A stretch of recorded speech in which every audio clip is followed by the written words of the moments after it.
Welcome back. It's a new day and a new sweater, and I'm here to talk about more wands. Today, I'm going to go over different kinds of wands and the quality that you can expect when purchasing a wand.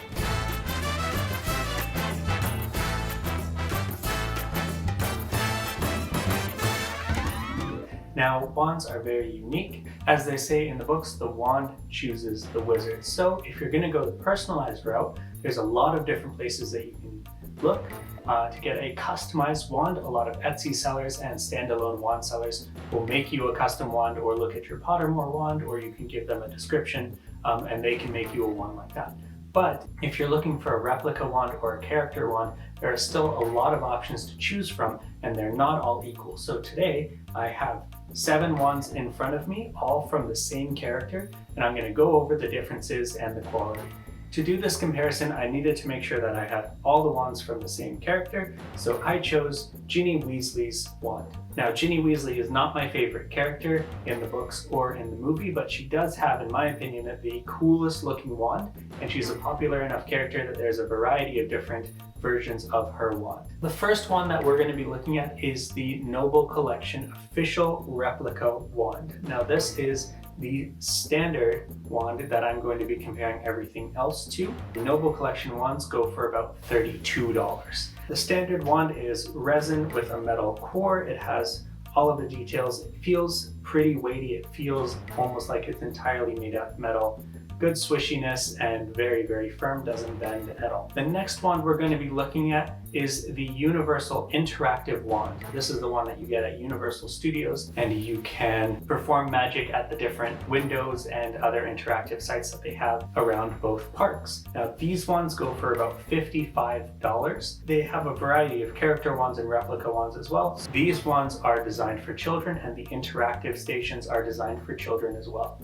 So this wand is a lot lighter than the replica wand, and it's a lot thicker as well. It's about 1.5 times the thickness of the replica wand. There is a visible seam from the mold if you look at the details, but other than that, it's a pretty standard wand, but it does feel very plasticky, and it doesn't have the heft as the replica wand. These interactive wands are designed for children, so they're a lot lighter than the replica wands, and they're a lot thicker, about 1.5 times the thickness of the replica wands, making it easier for children to hold. Now, the places where you can use these interactive wands are also designed for children, so if you're having trouble casting a spell, try lowering your wand to about a child's height and trying again. That's something that the team members at Universal are going to tell you as well. The other main difference is that the tip of the wand, there is a little retro reflector at the end. This is what's actually used to cast the spells at Universal Studios. So there's no electronics, there's no hardware inside of here, except for the retro reflector tip, which is picked up by infrared cameras behind the glass. The one good thing about this one is that if it gets damaged, if the tip gets damaged, you can take them to Ollivanders at Universal Studios or the Universal Studios store, and they will replace the wand for you free of charge. You don't need a receipt, you don't need to buy it on the same day or in the same trip. So that is the interactive wand at Universal Studios for about $55. The next one we're going to look at is the non-interactive wand from Universal Studios. Today they go for about $45. These are slightly smaller from the interactive ones, but still thicker than the replica wands. They're not as heavy and they don't feel as streamlined. There's still sort of a plasticky feel. So the Universal non-interactive wands tend to be lower quality, but also a higher price from the actual replica ones. Unless you're going to Universal Studios and getting the interactive wand, I would skip getting a wand altogether. Now, if you're looking for wands online, one of the first things that you might see is from a company called Magic Wand on Amazon or on eBay. It comes in a box that says Magic Wand, and it might have a picture of Harry Potter or Dumbledore from the Half-Blood Prince movie on them. When I looked at the listing online, it looked like a standard wand replica with the coloring a little bit off, but what I received in the mail was completely different. So you can see this is really just a dowel of wood that has been spray painted. They do have an indication of the knolling designs that you see on Ginny Weasley's wand, and the entire wand is very thick and very hefty. Like I said, this is just a dowel of wood without a lot of effort put into it, and it's spray painted the wrong color. this is definitely one to avoid. The magic wand brands are definitely one to avoid. The next one I'm going to look at is something that was described as DIY. This actually came in the mail in a normal envelope in about 8 different 3D printed pieces.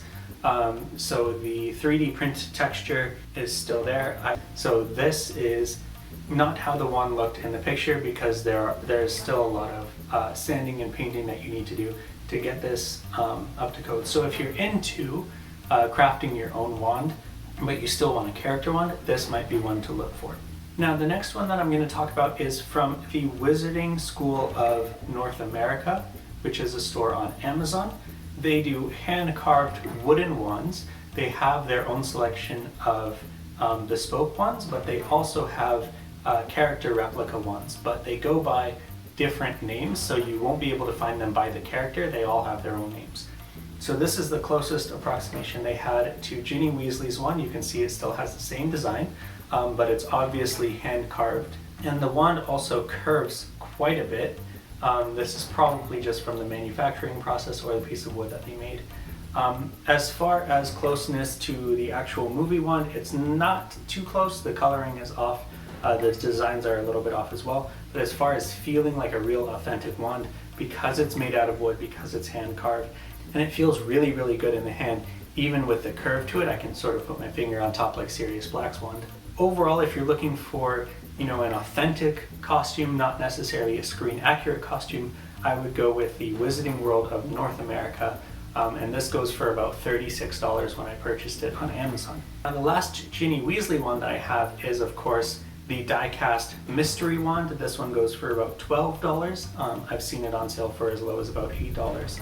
The detail's all there, but it's really just a novelty to have. It's a very tiny wand. Now another common wand that you might find online, which they don't have a Ginny Weasley variation of, is the Ruby's costume wand. But I do have Draco Malfoy's, and it looks a bit like this.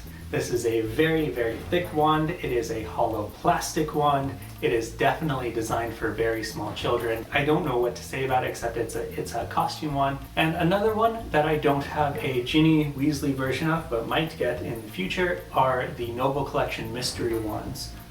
So in my previous video I opened 2 of these and I talked a little bit about the quality, so you can see the comparison between the mystery wand and the Noble Collection replica there. But again, this is specifically a wand for children. It's a bit heavier than the Ruby's wand and a bit heavier than the Universal one, but it's very thick, very short, and very blunted, so it's great for kids who want to play with wands.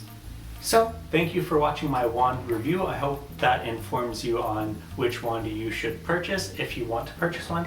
Again, just to recap, my personal favorite, the best quality option and one of the more affordable options is, of course, the Noble Collection official wand replica, which you can get at the Noble Collection website. If you're going to Universal Studios, I highly, highly recommend getting the interactive wand, which goes for about $55, also available on the Universal website and has a lifetime warranty. I also recommend the Wizarding School of North America wand, which are hand-carved wood wands.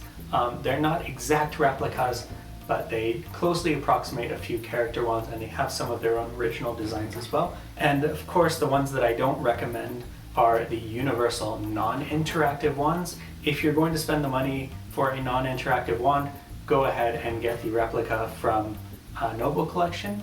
It is a lot cheaper and it is a lot better quality than what you can find at Universal. And definitely, definitely do not get the Magic Wand brand Harry Potter wands from eBay or Amazon.